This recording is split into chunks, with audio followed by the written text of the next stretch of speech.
Hi, good evening, folks. In this video, the Sabres' optimism for next season, very high. Let's look at it coming up. All right, we'll get into this article.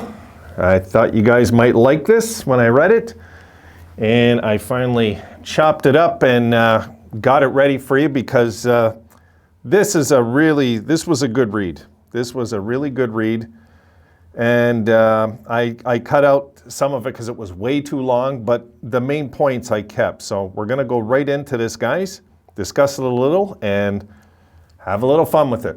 I know you guys are watching the playoffs, so I'm going to get on this and try and get this video out not too late. So here we go. Season over, the Sabres' confidence and optimism are high. We're going to be a dangerous team. I think all of us like the sound of that. Absolutely. Okay, here we go. Optimism was everywhere as the Sabres cleaned out their lockers during the weekend. Most importantly, the confidence was real, something the players felt to their core. There's very exciting things ahead for us, center Dylan Cousins said. There's a lot of young guys in this team, and we're kind of just figuring it all out together. If we keep that going for the next few years and we kind of grow up together, we're going to be a dangerous team. They started showing it during the final 2 months. From October through February, the Sabres were 29th in the league with a .370 points percentage.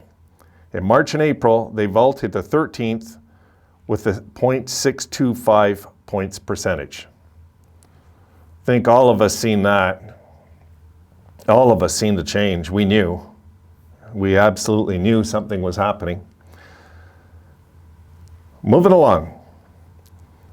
There's a few different times when I just had to really sit back and be like, wow, this is something special. This is something that I'm lucky to be part of, forward Alex Tuch said. There's been stuff off the ice and on the ice that I've really enjoyed and have really come to cherish. The goal is to build something even bigger. The expectations were low at the start of the season, Jurgensen said. Definitely for next year, the expectations will be higher, so the level of play for us will have to increase as well. I've never been a guy that looks further than one game, but definitely our goal always is to make the playoffs. I think next year we're definitely capable of pushing for that. And for many of us, guys, that's music to our ears. I mean, you know, a team that actually believes in themselves. Isn't that something? You know, it really is. It was such a refreshing change this year. We can all talk about that in a sec. All right, continuing. If you set goals that are realistic and that are still pushing you, you're going to have a lot of fun. If you set goals that are unrealistic and you don't reach them, that's when things aren't fun. This group is all about having fun. Besides, even if the Sabres have modest expectations, they can still exceed them. In fact, 2 other editions of the Sabres entered their seasons with relatively little expected, the 1974-75 and 2005-2006 teams, as they might be the 2 best clubs in franchise history. This group has a lot in common with them. The 1975 Stanley Cup finalists matured far quicker than many expected. They finished 5th in their 8-team conference the previous year, but used a young, talented core to jump to 1st. They enjoyed a 37-point improvement, vaulting from 76 to 113, while moving their record from 32, 34, and 12 to 49, 16, and 15. Well, I agree with that. Those were 2 of the greatest teams in our history, easily, without a doubt. And both of them were surprises. They were. So that's why I believe, guys, because of those 2 teams. This is a really, Vogl was spot on with this article, some of the things that he posted here. This is very true. The 75 team was a surprise when they were so good the next year. And so was the 2006 team. I mean, nobody expected that team to be as good as they were. Okay, here we go again. The big difference between the 2005 and 06 team and the next year's squad is age. The conference finalists were an experienced group led by 29-year-old Chris Drury and 27-year-old Daniel Briere. The only skater younger than 24 among the top 9 forwards was Derek Roy at 22. The 6 defensemen ranged in age from 25 to 37. This group is still learning the lessons already discovered by that team, but the Sabres are proud of their ability to learn quickly. The credit for that goes to Coach Don Granato. His philosophy is to let players experience in-game highs and lows without fear of repercussions. That's huge, Middlestat said. That allows for a lot of growth, especially for younger players to make plays and not feel trapped, especially at the beginning of the year.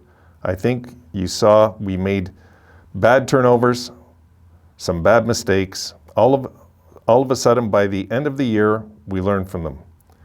We were either putting the puck in or now we make the play. That makes such a big difference. Yeah, you know what? That is very true what Middlestat says there, guys. We were making so fewer mistakes down the stretch. That is a big part of why things turned. The kids learned. They did learn. That is so true. All right, we're coming around the corner. Here we go. Everyone loves each other in that room, Cousin said. There's a lot of things that play into that, but I would say the biggest thing is just being able to come to the rink every day, be yourself. That's on the older guys for allowing us to come to the rink and be ourselves as younger guys and be who we are. It makes coming to the rink every day fun, and we just become so close. Winning helps, of course. So does performing well. Thompson scored 38 goals after posting 18 in his opening 145 games. Skinner scored 33 times after totaling 21 the previous 2 years.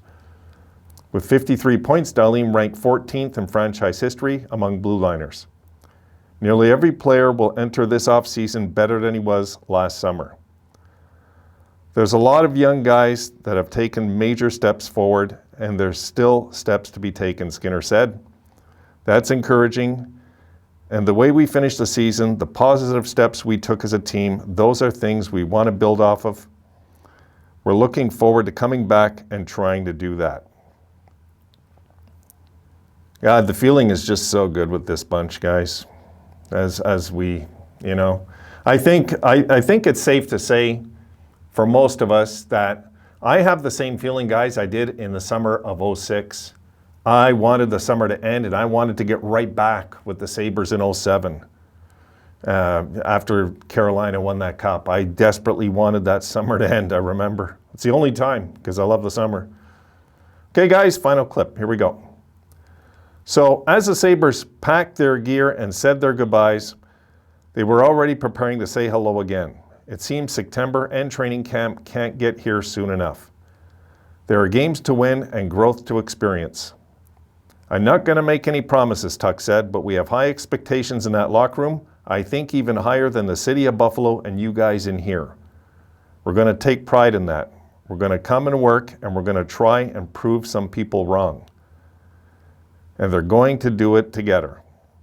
Everyone in that room matters for this team, Cousin said. There are a lot of people that are very excited for what the future holds for us. We see that as a group, and we just can't wait to get going. I enjoyed that article, guys. I did. Because there were so many things.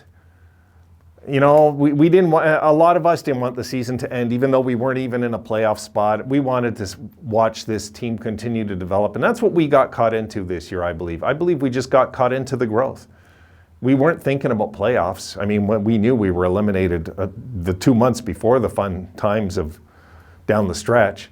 But this is what I was hoping for as a fan, guys. I was really hoping that we would close the season strong, cause a lot of chaos in the league, just cause a lot of noise, because that's what good young teams do. The teams that are young and still struggling, not really so much.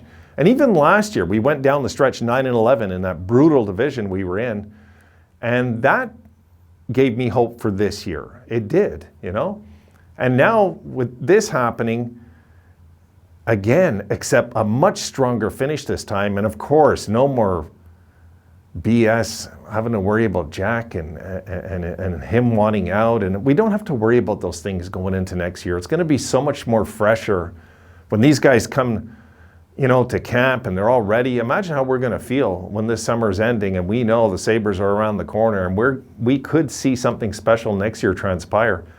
These guys don't want to go on record saying it, but they obviously think they're going to make the playoffs next year. And I like that about them. I do, even if they don't. I like the idea that they believe they can and they're going to. This is really the attitude with this team. I think the Sabres next year, guys, and I don't think I'm jumping to conclusions, and maybe a few of you will believe it now. I think next year, we're looking at hanging around a playoff spot and being a bubble team all year long. I think so. I mean, I don't see any reason we'll come out 2-10 next year, 2-10-2. I just don't see it. Not now. There's too many things that are on the rise. My feelings, guys, I enjoyed this article. Hope you did too. I'll see you in the next video.